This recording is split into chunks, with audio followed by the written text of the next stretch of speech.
Ano baga mga kabayan, ako'y naririnig na naman at may ipapakita na naman ako sa inyo isang masarap na lutaw. Nakaw ngayong darating na Kapaskuhan, napakasarap na rin mga papagarnay. Tayo magluluto ng pansmeke, gisada o kahit sa mga pangbagong taon ay kayo magluto ng papagarnay. Ito, pampahaba ng buhay. Napakaganda rin panghanda nito, mga pansay, mga pahaba. Yan how. Tayo naggayat na ng ating pork liempong iyan at yan ang ating gagamitin pinakakarnet, ating titimplahan ng karikate. Ayan, lalagyan natin yan ng tuyo, oyster sauce muna ng papagayaan. Hindi na tayo para magtuyo diyan. At yan, aasnang ko rin ng karikate na papagayaan. Tapos, papamintahan ko yan ng papagayaon. Tapos, lalamasin ko ng karikate ng papagarnay. Di bagay ayos na. At yan ating mamaya ay piprito lang ng karikate. At ito, meron din tayong inihalbos ng atay, ng manaw, kung may karikate na puso din. Ihalbos na natin, may timpla ng may asin at paminta. Mga kabayan, may lasa na rin kung tutuusin niyan. Yan how, ay isasama din natin. Napakasarap niyang kung tutuusin, mas gusto ko yung atay ng manaw kaysa sa atay ng babaw. Hindi nakunat. Kaya napakaganda niyang atay. Atay at puso ng manaw. Ayan how, ayos na. Ngayon, tayo na pagpapakanaan natin itong magic wow. Kaya rin muna kabayang Commander Mamilis ang buhok ang ating gagamitin. Yan hoy, malapit-lapit ko na uli rin masisaw. Ay, medyo matatanggal na yung polymerized coating Tayo magpiprito na ngayon, pero mabisa pa rin naman niyan, mga papagayang sawok nating at hindi rin naman masyado nagdididikat pa rin. Medyo malamig-lamig pa lang yung buhok nating at mantika nung ilagay natin yung karne ng baboy na yaw, yung ating liempo, kaya medyo dumikit ng karikit. Sasaboy-saboyan din natin ng karikit na tubig at ng lumambot yaan, mga kabayat, na hindi makunat yung ating baboy. Ito, lalagyan din natin itong sweet soy sauce na yan at napakasarap niya sa mga pansit biki gisado, mga kabayan. Minsan naman may mga iba pa rin sistema ng pagluluto ng biki gisado, hindi ginagamitan ganyan mga sweet soy sauce na yan. Ay ngayon, ipapakita ko sa inyo yung parang style 1 ng aring aking pinapakita sa inyo. Isa pa yung ating making gagamitin din ay bigay sa akin ng aking inay ay talagang mismong doon sa Wanam binili. Yan how. Piprito na rin natin ng karikit ngayon yung mga puso at atay ng manok na yaay. Kaya panalo yung pansahog natin din sa ating mga pagpapansay.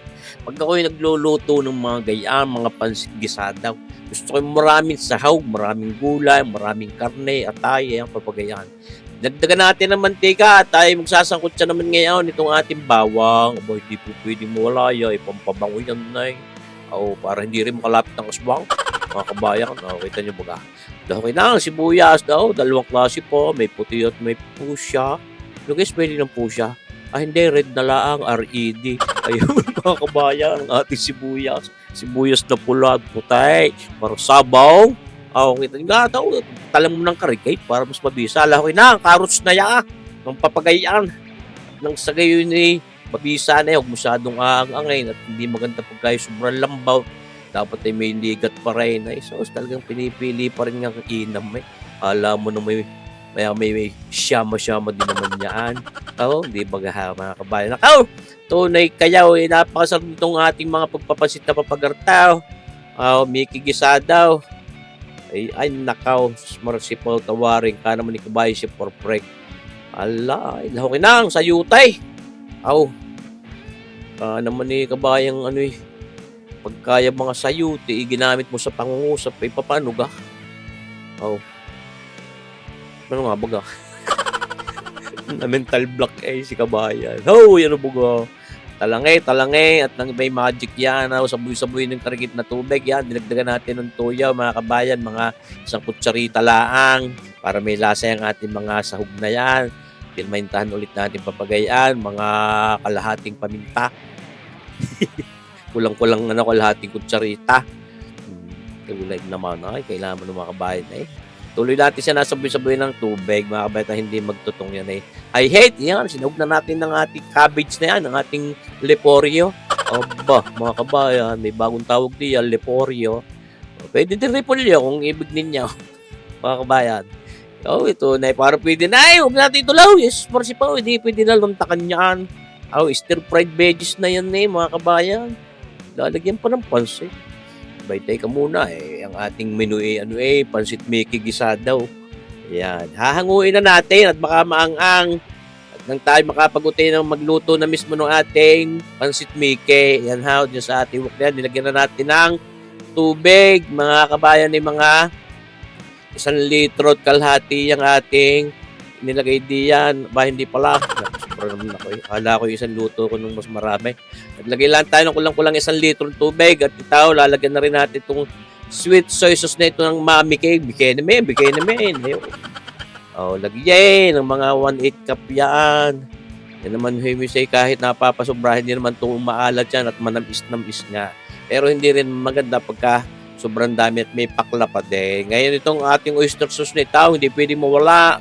Mga 3 kutsara yan. Mabisa. Idea sa mga pansit gisadong papagayaan. Gusto ko yung hindi mapusyo ang kulay. Ito, lagyan natin mga kalahating kutsarita ulit. Pamenta. Mga black pepper na durog-durog. Yan mga kabayan. Habang pinaiinit natin yan, kailangan sulak-sulak yan. Dinagdagan ko pa ng tubig. Halos talaga 1 litro na yung ginamit nating tubig diyan. Makabit na bulito ko baka kulang. Lagyan natin ng 1 pirasong pork broth cube. Pampasarap.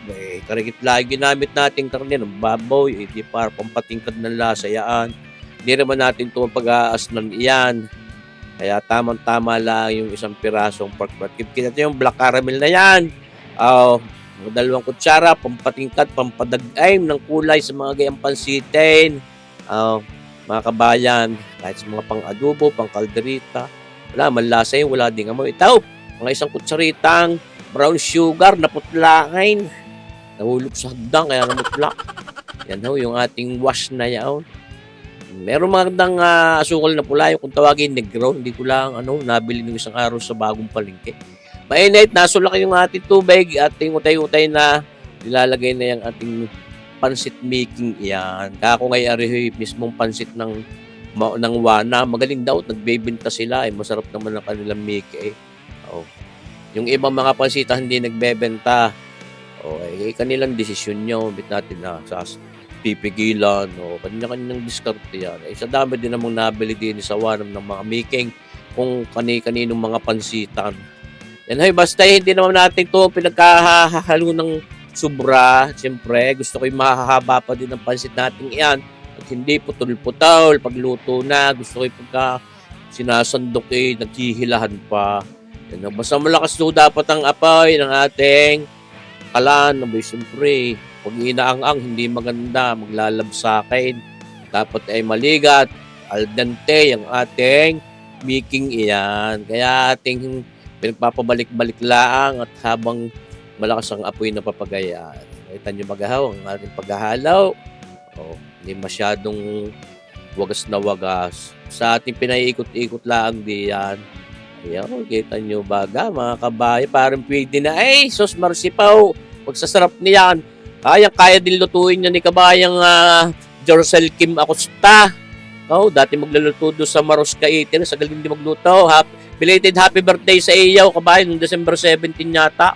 Kabayang Jorcel Kim Acosta, shoutout sa iyo. Ito mga pansit natin na rin. Kaya mo din luto na. Lahok na yung mga karikit na sahog na yan. Pero hindi man natin nilalahat. Magtitira tayo ng ating pang adornaw sa ibabaw. Naglagay lang tayo din ng mga isa't kalahating nanaw. Ladel o kawot na yan. Kita nyo baga, luto na ang ating pansit making gisadaw. Style Wanam. Sa pamamagitan ni kabayan Sarbuyet, ayos na. Tama na yan, patayin ng apoy. Sus marsipaw. Kita nyo baga malakas pa din ang apoy. Pag hinago natin, hindi natin pinahina ng utay-utay. Yun kailangan bigla ding papatayin habang malakas ang apoy. Nang hindi maang-ang. May carry over cooking pa rin yan di baga ay siya. Luto ng pansit at ari na nga. Mamimigay na sa kapitbahay. Marami din nakatimos na rin. Shoutout sa inyo. At yung ating pansit making gisadaw ni Sir Boyd. Maraming salamat sa inyong panunood mga kabayan. Mabuhay tayo. God bless. Merry Christmas sa inyong lahat. Lapit na